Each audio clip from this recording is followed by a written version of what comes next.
groups that you're talking about, the Rosicrucians, Freemasonry, are they really, I mean, are we talking about, do they all come together at some intersection? At the top, they are all exactly the same organization. At the bottom, they appear to be different, and at times, and on certain issues, apparently appear to oppose each other. And they use this very, very effectively. It is the old Hegelian dialectic of political conflict resolutions, where they want a solution, they want something to happen. So they look around and they create a problem, the solution to which is what they wanted to happen in the first place. They create this tremendous conflict between two opposing forces, which creates a synthesis which results in the solution that they wanted. And the result in the public's mind is that all this came about by accident, or else it came about because the public needed it or wanted it as the solution to some problem. For instance, one of these people who was trying to prove that Freemasonry could have no part in any plot to control the world used as an example Mexico. And the two parties in Mexico that are always the strongest parties vying against each other for public office in Mexico, one party is controlled by the Scottish Rite of Freemasonry, the other by the York Rite. So he's using this. He's saying, you see, they're fighting against each other for power in Mexico. Therefore, they could not possibly be in control. It just depends upon which one wins the election. Well, the truth is, that's just the biggest bunch of BS that's ever gone down the pike, because the truth is, no matter who wins the election, Freemasons won. Well, Bill, I'll tell you what, we're going to have to go for a break now. When we come back, I want to see what you have to say about the Democrats and the Republicans right here in America. I mean, do we possibly have the same situation? Hello, friends. This is Texe Marrs. Welcome back to World of Prophecy. My special guest tonight is the author of Behold a Pale Horse.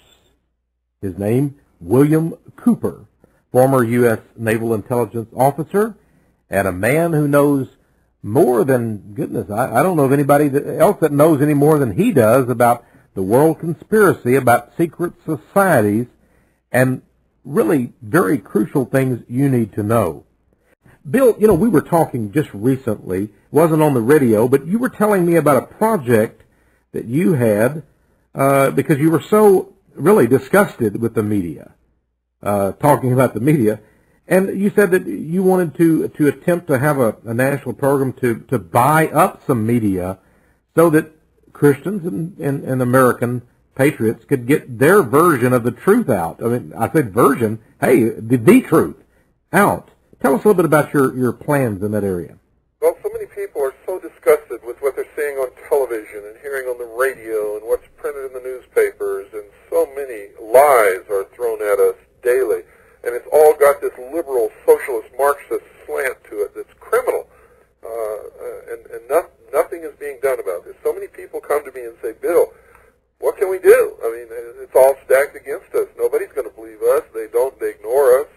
They don't even know we exist because the media won't even print our meetings or anything. So I sat down and realized all of a sudden that Americans don't understand how our system works. Everything in America is for sale. And I mean everything. And the media is publicly held corporations, which means they have stock. What we have done is target one company, Gannett Company Incorporated, for a takeover by the citizens of America. And what we're asking people to do is buy initially 5 or 10 shares of GCI. That's the New York Stock Exchange symbol for Gannett Company Incorporated. Go down to your local broker, buy 5 or 10 shares initially, as much as you could possibly afford, make out a power of attorney granting me the rights to vote your stock at stockholder meetings. This gives us power. In other words, the more shares we own, the more power we have, because the shareholders are the owners of the company. Once we gain ownership, our proxy votes of 51% of the voting stock, and it's all voting stock, we literally own the company and can dictate what that company does. And that's exactly what we intend to do. We intend to get back to the principles and ideals upon which this country was based. We want to get back to objective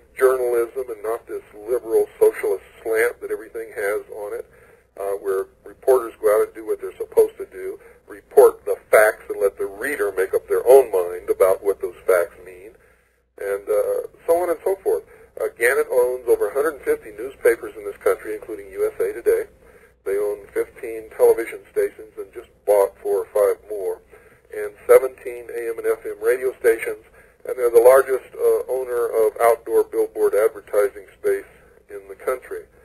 So if we can do this and set an example to other citizens in this country, we could end up with a powerful groundswell movement. We could literally buy the media and take back this country. It is what the media gives to the people that causes them to think and do the things that they think and do today, and not vice versa. Media is not reflecting society as we know it. It is creating the society of the future, and we all know that the society they're creating is not the one that we want. So I would ask that all of you please help, and if you want more information before you go buy stock, send us that number 10 self-addressed stamped envelope, and we'll send it to you. If you want to get right on board real quick, go right down and buy your stock and make out your program so that you continue to buy stock every month or every 2 months, 1 or 2 shares, whatever you can afford, and let's take this country back. You know, of course, what you're suggesting here is sort of fascinating because the owner of the stock still has the stock. They still get the dividend or whatever, and, That's right. And if the stock grows, it's theirs. So they're not losing anything financially. That's right. And if you only own 5 or 10 or 50 or even a couple of hundred shares of Gannett, GCI on the stock exchange is their symbol, then what you're saying, they give you, William Cooper, the proxy, to exercise their vote at stock meetings, but they still have the stock and all. So you're not asking for any money. No. You're really asking for the paper rights to bring a more unbiased view. As we were talking, it hit me that many American corporations are actually controlled by just 3 or 4%, because stock is so dispersed that if you gain just a small percentage of the total outstanding shares of a company, you can basically control that company. Sometimes that's true. We believe that there are a lot of stockholders who already own stock in that company who, once they have received communication from us and understand what we're doing, will probably give us their proxies right off the bat. So already, let me tell you some good news.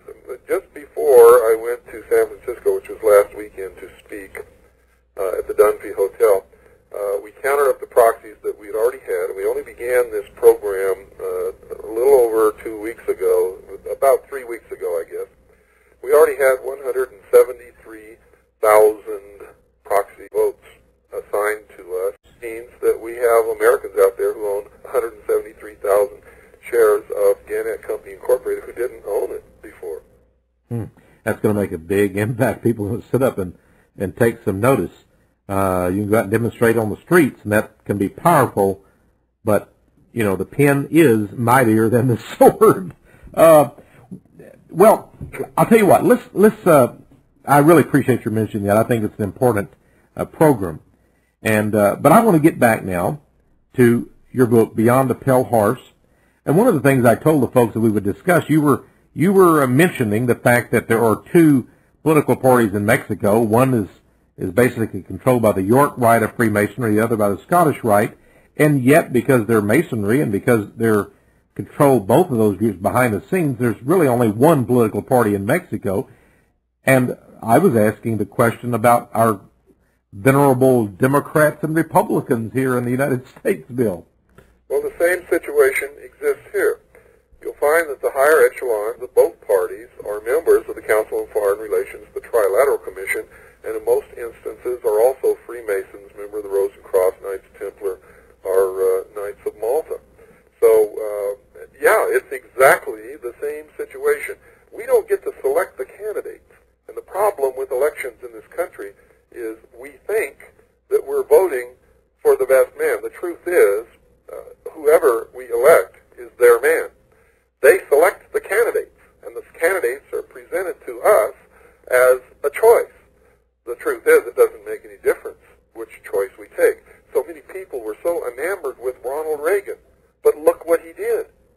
Ronald Reagan bankrupted the country and made it possible for socialism to become a reality in the Clinton administration. Mm. Yeah, he really did. And, you know, if folks doubt what you're saying, just look at Robert Dole. He's a 33rd degree Freemason. That's right. No wonder he would back Clinton on the NAFTA plan and really do nothing to stop the health care plan. Hey, these guys are in the same camp, aren't they? They certainly are. And you might wonder about Rush Limbaugh, who's also backing NAFTA. Why is he backing NAFTA? Very simple. He's also in the same camp. It doesn't sound like he is, but you notice that Rush never gets to the meat of anything, and he never identifies an enemy. He poo-poos the conspiracy. He tells everybody everything's okay if we can just get Clinton out of the White House. Yeah, if we just get a Republican in, everything is going to work out just great, even though we had Reagan and Bush, and all they gave us was the New World Order. We have another installment, maybe the final installment, in fact, in Mr. Clinton. Well, UFOs. Boy, I tell you, I get a lot of mail on this.